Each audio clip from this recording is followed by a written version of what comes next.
Mengajar secara online khususnya bagi siswa sekolah dasar kelas 1, 2, dan 3 menjadi tantangan tersendiri bagi Komang Ayu Tutik Suliastini.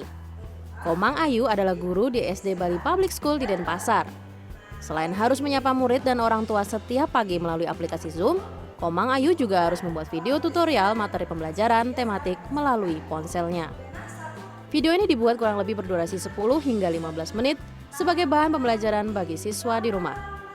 Seorang rekan guru lainnya membantu memegang ponsel saat dirinya merekam materi yang nanti akan di-upload di channel YouTube.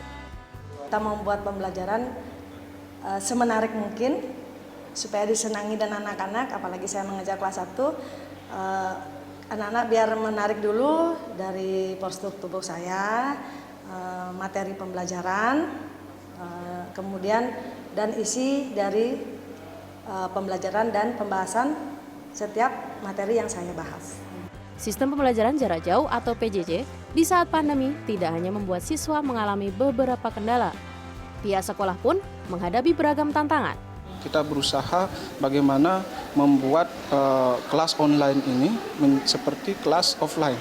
Ya, anak-anak masih bisa berinteraksi dengan guru-gurunya seolah-olah, baik itu secara misalnya mengerjakan latihan tugas yang kita aplikasikan secara online, dan juga kita berikan brainstorming, misalnya ice breaking, kita game atau trik-trik apalah yang bisa membuat siswa itu menjadi rileks saat mengikuti pembelajaran.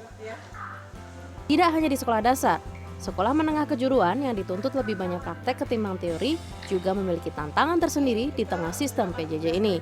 Seperti dilakukan para guru pengajar di SMKN 3 Denpasar. Mereka menyelenggarakan 4 program keahlian, seperti tata boga, akomodasi perhotelan, kecantikan, dan tata busana.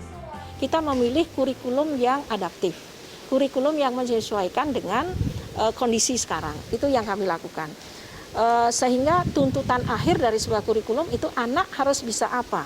Bicara SMK adalah bicara anak terakhir harus bisa ngapain. Nah, ini yang kami kejar. Contoh misalnya guru saat ini dalam satu semester dia harus mengajar table napkin, satu contoh, melipat napkin untuk menata meja.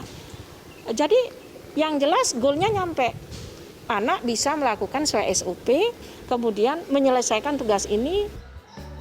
Tidak hanya diperlukan kemampuan teknologi. Dalam pemberian PJJ ini, guru sekolah menengah kejuruan juga dituntut dapat memotivasi siswa agar tetap bersemangat meski hanya sebatas tatap muka secara online. Tantangan bagi saya sendiri mengembangkan video pembelajaran. Biasanya kita kalau tatap muka itu biasanya cuma PowerPoint, tapi dengan adanya pembelajaran daring seperti saat ini adalah memotivasi siswa lebih giat lagi belajar dibandingkan dengan kemarin di sekolah. Saat ini, pemerintah Provinsi Bali melalui Dinas Pendidikan Provinsi belum mengeluarkan aturan diperbolehkannya membuka sekolah dengan tatap muka meski dengan aturan protokol kesehatan ketat. Hal ini disebabkan masih adanya kekhawatiran akan terjadi klaster baru penyebaran COVID-19. Tim Liputan Denpasar, Bali.